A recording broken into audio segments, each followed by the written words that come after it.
Bonjour et bienvenue pour cette émission Tough Sport un peu spéciale, puisqu'on est ici à Molenbeek avec Yannick Ferreira, le coach du RWDM. Yannick, bonjour. Bonjour.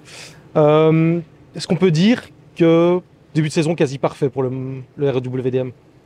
Quasi parfait, je dirais pas. Au niveau comptable, quasi parfait, oui. On fait des bonnes choses, on montre de belles choses sur le terrain aussi. Maintenant, il y a toujours de la place pour s'améliorer et je crois que notre dernier match le montre aussi. On a fait 1-1 ici contre la Louvière. On n'a pas été top à tous les moments du match et donc ça prouve qu'on n'est pas encore là où on voudrait être. Et donc il y a toujours de la place pour s'améliorer. Quand on a une équipe qui descend en Division 2, en Division 2 pardon, avec un noyau qui a été fort remodelé, vous êtes surpris que ça tourne aussi bien, aussi vite? Comme j'ai dit la semaine dernière, ouais, je suis surpris que ça ait été aussi vite. Parce que généralement, pour qu'un entraîneur puisse mettre un truc en place, il faut pas mal de temps, il faut plusieurs périodes de transfert. Et ici, on a quand même, on a eu une période de transfert ensemble, peu de temps, et malgré tout, il y a déjà des bonnes choses. On montre déjà de très bonnes choses sur le terrain. Et on a pu, lors de ce mercato, attirer certains profils qu'on souhaitait réellement. Et on a pu aussi faire partir d'autres profils dont on n'avait plus besoin ou dont on estimait qu'ils n'étaient plus en accord avec nos principes et nos valeurs. Et donc, on est très content d'où on est jusqu'à présent. Ouais. Vous le dites, on a vu des très bonnes choses. Il y a vraiment une volonté de développer du beau jeu pour le beau jeu, ou bien est-ce que le beau jeu amène les résultats? Non, il y a toujours eu un débat là-dessus, mais beaucoup de gens se disent « Ah, moi je veux que mon équipe joue bien au football. Moi, je veux que mon équipe gagne des matchs. » Et pour gagner des matchs, c'est pas qu'on veut bien jouer, c'est qu'on veut jouer d'une certaine manière. On veut certains mouvements, on veut certains déplacements, on veut certaines combinaisons et qui font qu'au final c'est beau. Mais le but c'est pas de faire du beau, le but c'est de gagner. Mais notre philosophie c'est de travailler, c'est de faire telle et telle chose. Et au final, quand ça marche et que tu gagnes, oui, c'est beau. Vous parlez de philosophie. Si on devait définir la philosophie du club, l'esprit RWDM, c'est quoi? Je dirais l'attitude vient en premier. L'attitude doit être au-dessus de tout. L'attitude, les valeurs qu'on a, le fait de savoir que le club est au-dessus de tous et de tout le monde. Une fois qu'on sait ça, alors on peut commencer à jouer au football. Mais on doit d'abord respecter ces principes-là. Je pense que si on doit définir la philosophie du club en quelques secondes, c'est ça. Quand on est coach, comment est-ce qu'on s'adapte à ça? Est-ce que c'est facile de s'adapter, intégrer les valeurs d'un club dans son système de jeu? Ce qui est facile, ce qui rend mon job à moi plus facile dans le management, c'est que tout le monde est aligné sur ses principes et sur ses valeurs.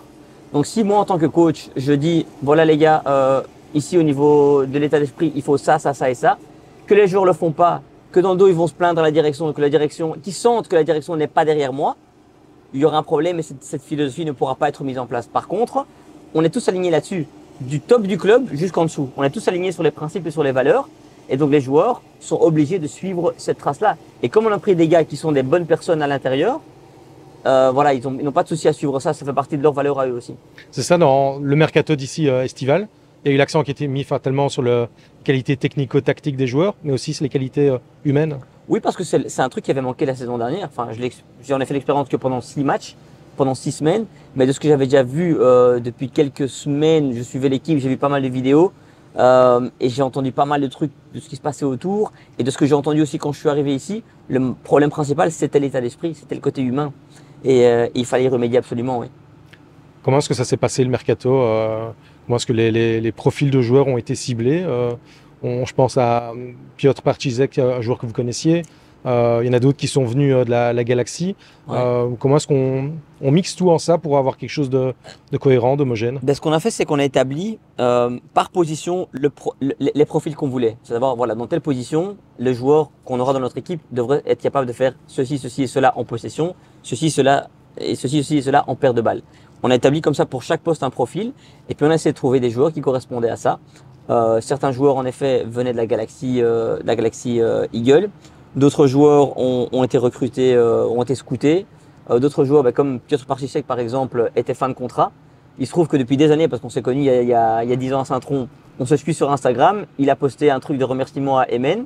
Je me suis dit, il est libre. Je l'ai contacté. C'est l'occasion. Voilà, je l'ai contacté. Il était ouvert. Et puis le club s'est mis en contact avec lui et ça s'est fait.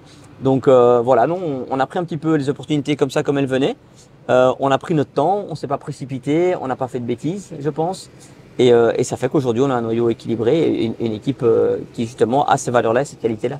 On a l'impression que l'équipe revient un peu de loin quand on voit comment c'était la saison passée. Vous n'avez pas tout connu, juste les 6 dernières semaines. Mais quand on voyait le mercato estival l'année passée, le mercato de janvier, c'était très chaotique. Et ici, c'était beaucoup plus calme, plus ciblé. Mais ça fait partie donc moi, j'ai décidé de rester. Le club m'a dit, on est conscient des erreurs qu'on a commises et on veut s'améliorer dans tel et tel domaine. Un des domaines, c'était plus de clarté sur le mercato, plus de rapidité pour la construction du noyau. Et le club a vraiment passé un palier à ce niveau-là. Le noyau a été construit beaucoup plus rapidement, avec plus de calme, plus d'équilibre. Donc ça prouve que le club a vraiment fait un pas en avant à ce niveau-là. Est-ce qu'on peut dire que le club revient de loin?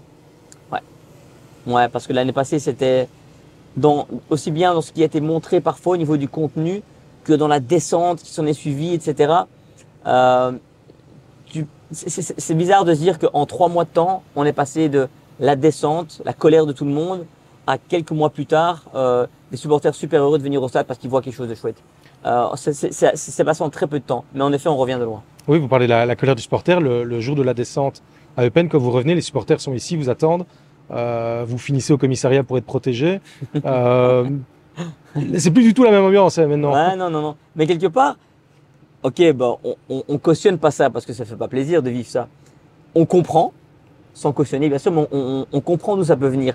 Et un des messages principaux de cette saison, c'était ils ont vécu une saison, pardon pour les mots, de merde.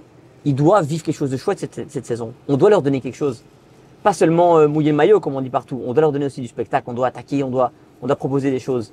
Et c'est ce qu'on essaie de faire depuis le début. Et je pense que ça nous a réconciliés avec eux. On le voit souvent dans les vidéos qui sont diffusées par le club, dans vos discours d'avant-match, d'après-match, pendant le match.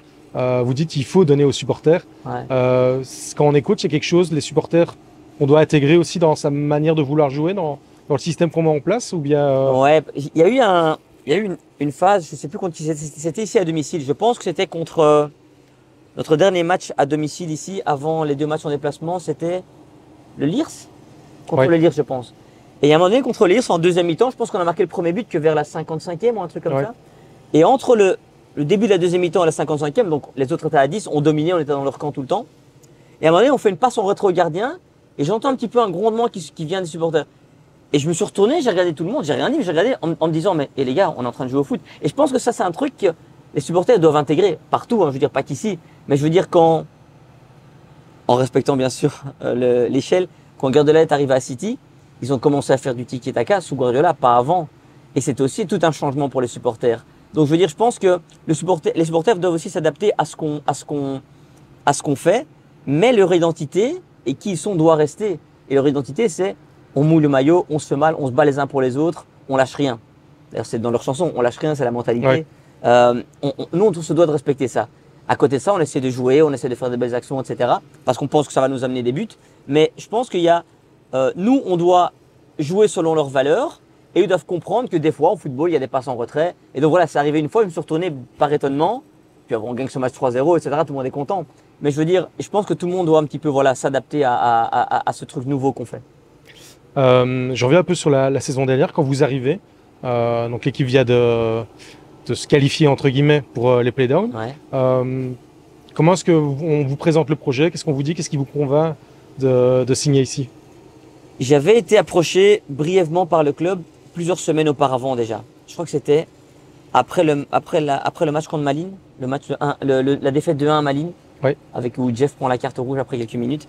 Et j'avais regardé l'équipe à ce moment-là. Donc c'était toujours Claudio Cassapa qui était là. C'était toujours Claudio qui était là, ouais. Et j'étais venu même quelques jours après voir le match à l'Union. Eurodem avait joué contre l'Union. Puis ils avaient fait un bon match à l'Union, ils ont décidé de continuer, etc. Et à ce moment-là, quand j'ai vu l'équipe, je me suis dit, je suis pas très chaud. Ça va pas le faire. Ça a l'air compliqué. Et plusieurs semaines après, quand l'équipe était condamnée au play-down et que le club est revenu, mais un petit peu plus sérieusement cette fois, je me suis dit, il y a un truc à faire là. Allez, faut tenter le truc. C'est possible. Pourquoi? Parce que tout le monde pense que c'est impossible. En fait, c'est souvent. Il n'y a rien à perdre. Voilà, souvent quand tu touches le fond, tu dis, ben non, on peut plus que remonter. Parce que le club était dernier à ce moment-là. Voilà, et le club n'avait pas encore touché le fond au mois de janvier ou au mois de février, je pense. Et donc, je pense que les gens commencent à prendre conscience de certaines choses quand ils sont tout en bas. Dans la vie, malheureusement, c'est comme ça. C'est quand tu perds les gens, quand tu perds les choses, que tu te rends compte de leur valeur ou que tu te rends compte de l'importance des choses. Et si je me suis dit, comme ils sont maintenant derniers, ils sont passés de là à là, maintenant ils sont peut-être ouverts justement les cerveaux sont peut-être plus ouverts pour remonter. Et ça a été le cas. Sincèrement, ça a été le cas. pendant les premières semaines, ça a vraiment été le cas. Jusqu'à ce match ici contre Courtrai où on perd 1-0. Dès les premières minutes, avant d'encaisser même, ça a commencé à s'embrouiller. Certains joueurs ont été On sentait que c'était très nerveux. Des joueurs extrêmement négatifs. Et c'était couru d'avance en fait. Et puis ça a engendré la défaite qui a suivi contre Charleroi et la dernière défaite contre Penn. Donc voilà, quelque part, tous les maux n'ont pas été guéris grâce à ce 7/9. Mais non, j'avais senti qu'il y avait un truc à faire. Et il y avait en effet un truc à faire. Simplement, le mal était plus profond. Il y avait encore certaines pommes pourries qui étaient là et c'était pas bon pour l'équipe. Donc voilà, il fallait faire partir ça. Et aujourd'hui, maintenant, voilà. Je dis pas qu'on va gagner tous les matchs. Je dis pas qu'on sera champion. On l'espère tous. On se bat pour ça. Mais en tout cas, c'est agréable de travailler dans des conditions comme ça avec des bonnes personnes. Et surtout, on a la volonté de montrer des bonnes choses et de pas s'embrouiller les uns les autres. On est tous dans le même bateau, quoi. Quand ça va mal, bah, on peut retrousser les manches et faire le gros dos et essayer de travailler les uns pour les autres. Et ce qui n'était pas le cas l'année passée. Donc, je suis très, très content de cette évolution. Ouais. Qu'est-ce qui vous a convaincu de rester? Parce qu'entre le moment où la saison se termine et maintenant, il y a une période un peu de flottement. Eh ben, c'est surtout cette phrase-là que Maxime Vossen m'a dite, à savoir, il m'a dit, je viens d'avoir John au téléphone. En tant que club, on est conscient des erreurs qu'on a commises et on veut solutionner ça. On veut remédier à ça et on veut que tu fasses partie de ce projet pour remédier à ça. Et j'ai quand même pris le temps de réfléchir quelques jours après ça. Mais c'est le truc principal moi, qui m'a fait dire si tout en haut, il y a cette valeur qui pour moi est la plus importante, qui est l'humilité, de se remettre en question. Alors si tout en haut elle est présente, cette valeur, elle peut rejaillir sur tout ce qui est en bas et on peut travailler comme ça. Et je me suis dit voilà, on peut le faire. Vous êtes allé à Lyon aussi pour rencontrer John Textor? Également, oui. Également. Qu'est-ce qui est ressorti de la conversation? J'ai pas eu une conversation en particulier. On a mangé ensemble, on était plusieurs, on a été voir le match ce soir, mais c'est plutôt ce que j'ai senti, à savoir je me suis senti comme faisant partie d'une certaine famille. J'avais pas senti ça en football depuis un bon bout de temps, depuis mon premier club en Arabie Saoudite. Et voilà, ce sentiment-là, j'en avais besoin à ce moment-ci de ma vie, à ce moment-ci de ma carrière. Et ça m'a, voilà, l'humilité et ça m'a convaincu de rester. Quelle est la relation que vous avez avec la direction, que ce soit avec Maxime Vossen, avec John Textor? Parce qu'on sait que parfois, quand vous en parliez, un joueur qui va se plaindre à la direction qui ne soutient pas le coach, ici, comment est-ce que… Ici, c'est pas du tout le cas. Ici, on est tous alignés sur les valeurs. On est en contact quasiment tous les jours avec Maxime. Si on se voit pas, parce que les bureaux sont pas au même endroit, si on se voit pas, on se téléphone presque tous les jours. On essaie vraiment chacun d'amener un plus à tous les niveaux. Je veux dire, je donne mon avis sur certaines choses hors football aussi. Il donne son avis sur des choses football aussi. Et on essaie tous de grandir tous ensemble comme ça. Ça se passe très très bien. Et en effet, les joueurs savent qu'on est tous alignés. Ça se voit, je veux dire. Et après, on n'a pas encore passé de période difficile. Hein. Peut-être que dans quelques périodes difficiles ou dans des titulaires qui perdront leur place vont les se plaindre après. Mais j'ai aucun doute quant au fait qu'on sera tous alignés, qu'on aura tous le même discours, à savoir, voilà, l'entraîneur fait des choix, c'est comme ça. Bats-toi, travaille. Et moi-même, personnellement, je suis ouvert. Tout joueur qui veut savoir pourquoi il joue pas, mon bureau est toujours ouvert. Il vient demander, c'est déjà arrivé plusieurs fois. Et j'ai toujours un discours très honnête par rapport à eux. Donc non, à ce niveau-là, je sens qu'on est vraiment tous alignés. Et c'est le plus important. J'ai eu la chance, déjà dans ma carrière, de gagner quelques titres. Et le point commun, c'était on est tous alignés, on a tous les mêmes valeurs, on partage tous le même discours. Et on veut tous la même chose. C'est ce qui a permis de garder pas mal de titulaires. Je pense à Shuto Abe, David Souza, Chris Makosso, Sambou Marsoni, qui sont des joueurs qui étaient des cadres l'année passée et qui sont restés malgré la descente. Ouais, c'est important de garder cette base-là. Et en fait, parfois, c'est plus agréable de jouer comme on joue cette année, de jouer la tête en D2 et de jouer un football agréable que d'être plus haut avec un groupe peut-être moins bien équilibré et tu joues que pour défendre et tu prends pas beaucoup de points. Je veux dire, être dans une spirale de victoire, c'est quand même beaucoup plus agréable que dans une spirale de défaite. Et puis, on leur a dit à ces joueurs-là, et donc Souza, quand on est allé justement au Brésil un peu avant de reprendre la saison, on a parlé à Souza là-bas, à David Souza, et on lui a dit, écoute, ce que tu as connu l'année passée, ça n'existe plus. Parce qu'il n'a pas prolongé directement, il a… C'est ça, en effet. Et il est retourné à Botafogo parce qu'il était en prêt en fait à la base.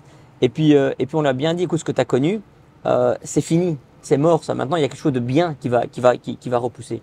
Et je pense qu'il en est témoin depuis qu'il est arrivé. Ben, ça se passe très très bien. Il voit quelque chose de tout à fait nouveau, quoi. Il était hésitant au départ de revenir. Et ce qui est normal. Parce que c'est un joueur qui a des qualités pour jouer à un meilleur niveau, je pense. Parce que aussi, il avait dû voir et entendre des choses pas toujours super l'année passée. Et donc il s'est dit, qu'est-ce que je vais entre guillemets retourner faire dans ce merdier, ce qui est normal de penser comme ça à ce moment-là. Et là maintenant, je pense qu'il est très content d'être là parce qu'il était important pour nous. Il prend du plaisir à jouer aussi, il marque des buts, il fait marquer et c'est agréable même pour un défenseur, quoi. On parle de lui qui vient de Botafogo. Il y a aussi Jacob Montes qui est arrivé, Ouais. Zapata. Ouais. Il y a aussi 2 joueurs de Lyon, Laziri et Alifa. Ouais. Quand on est coach, pour le mercato, travailler dans un club qui fait partie d'une galaxie, c'est un plus, c'est un moins, c'est neutre. Moi, je vois ça comme un plus. Pourquoi? Parce que l'année, je reviens toujours avec la saison dernière. La saison dernière, il y a des joueurs qui étaient ici en prêt, qui ne voulaient pas être là. Malgré que le club était en D1, ces joueurs-là ne voulaient pas être là et se sentaient plus grands que le club. Ici, c'est pas le cas. Les joueurs qui sont venus de la galaxie, que ce soit de Botafogo ou de Lyon, voulaient être avec nous, veulent être avec nous. Et donc, dans ce cas-là, c'est plus facile de travailler. Après, quand tu fais partie d'un groupe comme ça qui a 4 clubs, tu peux toujours, ça peut toujours être utile. Enfin, tu peux toujours avoir des joueurs excédentaires d'un côté qui seront peut-être bons pour toi. Et puis, c'est pas toujours une question de qualité. Je veux dire, il y a certains joueurs qui ont les qualités pour jouer chez nous, mais avec une autre philosophie, dans un autre club, ne joueraient peut-être pas. Donc voilà, les joueurs qu'on a pris nous apportent chaque fois un truc qu'on n'avait pas.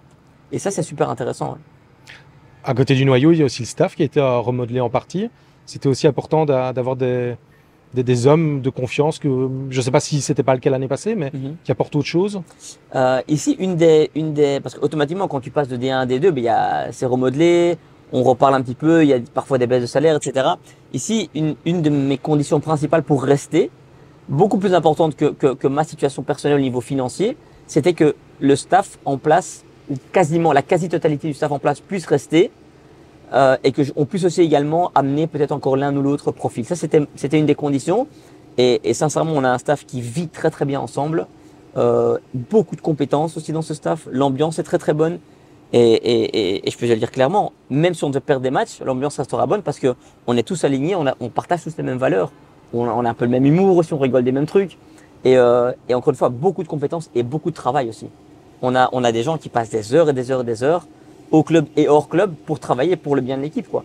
Donc, je suis très, très, très, très content d'avoir pu garder la quasi-totalité du staff. Ouais. Un gars comme Igor De Camargo, c'est un profil qui est important dans un staff. En particulier, c'est Molenbeek, il a joué, il a fini sa carrière ici, il connaît bien le club, c'est vraiment un gars de la maison. Mais ce qui est important pour moi, n'ayant pas été joueur de haut niveau, c'est important d'avoir toujours un ou deux anciens joueurs dans mon staff parce qu'ils ont cette fibre ou cette peut-être compréhension, cette approche du vestiaire que je n'ai peut-être pas. Moi, je suis plutôt un malade du football, du jeu, du contenu football. Mais eux, ils savent peut-être me dire là où je vais hésiter, écoute, voilà, là on va peut-être donner congé ce jour-là. Écoute, non, ça va peut-être mieux donner un autre jour plutôt que celui-là. Mais à part ça aussi, Igor nous aide beaucoup dans ce qui est du spécifique attaquant, spécifique offensif. Il a été lui un très très bon attaquant qui a une grande expérience même au niveau international et ce qu'il apporte ici à nos joueurs est très très intéressant. Et j'ai vraiment vu chez Igor entre mars de l'année passée quand je suis arrivé et maintenant une grande évolution. Donc à ce niveau-là, c'est très très intéressant. Au niveau aussi, il n'a pas eu une carrière comme ça au niveau joueur, mais il bosse avec moi depuis quelques années. Pierre-Baptiste Baerlé, il était joueur avec moi à Saint-Tron. Ouais. On a gagné le titre ensemble. Et il a encore été à l'Union aussi après. Il s'entraînait avec Lille, avec la grande époque des Hazards, etc., avec Rudy Garcia. Donc très très très bon joueur aussi, très intelligent. Déjà un petit peu entraîneur il y a 10 ans, quand il avait 23-24 ans, il était déjà un peu entraîneur sur le terrain.